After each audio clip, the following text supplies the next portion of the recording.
అయ్యో చూసావా దిగు, దీని ప్రవర్తన ఎలా ఉందంటే నేను పుట్టింటికి వెళ్ళని ఒట్టు పెట్టుకునేలా ఉంది. ఇందాక నుంచి అడుగుతున్నా, నీ మాటకు అసలు విలువివ్వట్లేదు. ఇప్పుడు నేను శపథం చేస్తున్నాను, సకుని పుట్టింట్లో దించేంత వరకు నేను పచ్చి మంచినీళ్ళు కూడా ముట్టను. ఏమండి,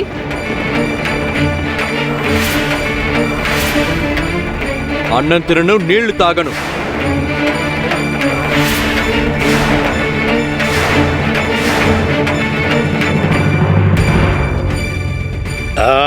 దిగు అదరగొట్టేశాడు.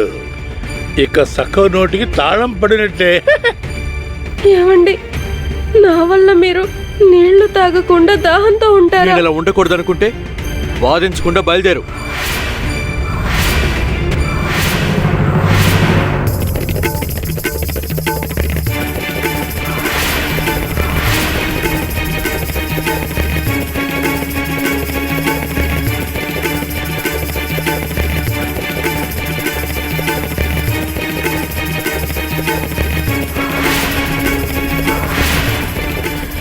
ఈ రోజు దిగు నాకు అనుకూలంగా ప్రవర్తిస్తున్నాడు. దిగు ఎప్పుడు ఇలాగే నాకు తగినట్టు ఉండాలి బాబాగారు.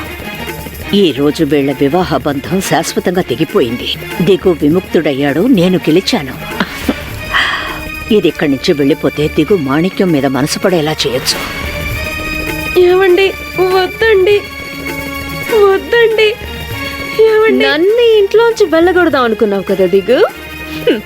ఇప్పుడు నువ్వు నీ భార్యని వెళ్ళగొడుతున్నావు. చూస్తూ ఉండు, మెల్లమెల్లగా ఈ ఇంటి అధికార పగ్గాల్ని చేజెక్కించుకుంటాను.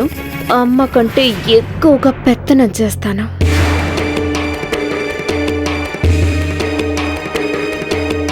అడ్డు తొలగింది. వీలైనంత త్వరగా మాణిక్యాన్ని ఇంటికి రప్పించాలి. మనం సిరి సంపదలతో తొలతూగే కాలం వచ్చేసింది వత్సలా.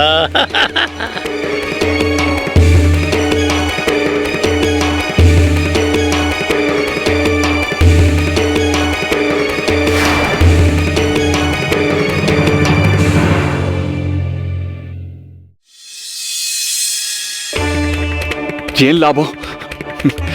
నాకేం ఒరిగింది? జీవితాంతం పాండురంగడికి సేవ చేశాను, సన్మార్గంలో నడిచాను. ఎప్పుడు ఎవరిని మోసం చేయలేదు, అబద్ధాలు ఆడలేదు. కానీ నాకు కష్టాలు కన్నీళ్లే మిగిలే. ఇదిగో శివప్ప, నువ్వు ఇలా బాధపడకురా. నన్ను ఇంకేం చేయమంటావు? ఏం చేయమంటావు? మరణించడం తప్ప నాకు ఇంకేం మార్గం కనిపించడం లేదు. సకు అనుభవిస్తున్న చిత్రవద చూశాక కూడా ఎలా బతకుండగలను? ఆభరణాలు చేయించడానికి పైకలు ఎలా సమకూర్చాలి? మనం ఆ తప్పు చేయలేదు. మన వాళ్ళకి ఇత్తడి నగలు ఇవ్వలేదు. ఆవిడ దుష్ట ప్రవర్తనని, ఆవిడ చేసే దుర్మార్గాలని ఇంకా ఎన్నాళ్ళు భరించాలి? ఏమండి, దయచేసి శాంతించండి. మీరిప్పుడు మాట్లాడిన ప్రతి మాట అక్షర సత్యం. అత్తయ్య గారు చెప్పినట్టు ఆవేశపడటం వల్ల ఎటువంటి ప్రయోజనం ఉండదు. మనక పాండురంగడే దిక్కు. ఆయన్ని నమ్మి ముందడుగు వేద్దాం. అవునరా అప్ప, ఆవేశపడకు, శాంతించు. లేదు, నేనిక చేతులు ముడుచుకొని శాంతంగా కూర్చోలేను.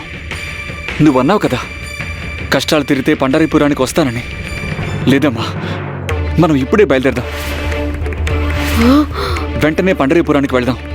నేరుగా వెళ్ళి పాండురంగడిని అడుగుదాం మన కర్తవ్యం ఏంటి అని. నాకింతకంటే వేరే మార్గం తోచట్లేదు. నేను ఇల్లు అమ్మలేను, గుడిని కూడా అమ్మలేను.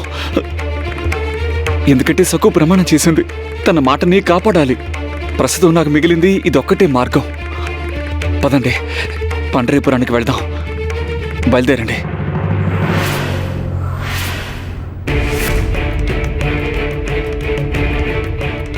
ఏవండి, నా మాట కాస్త వినండి.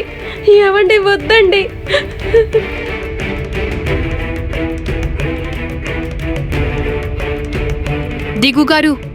దిగుగారు ఆగండి.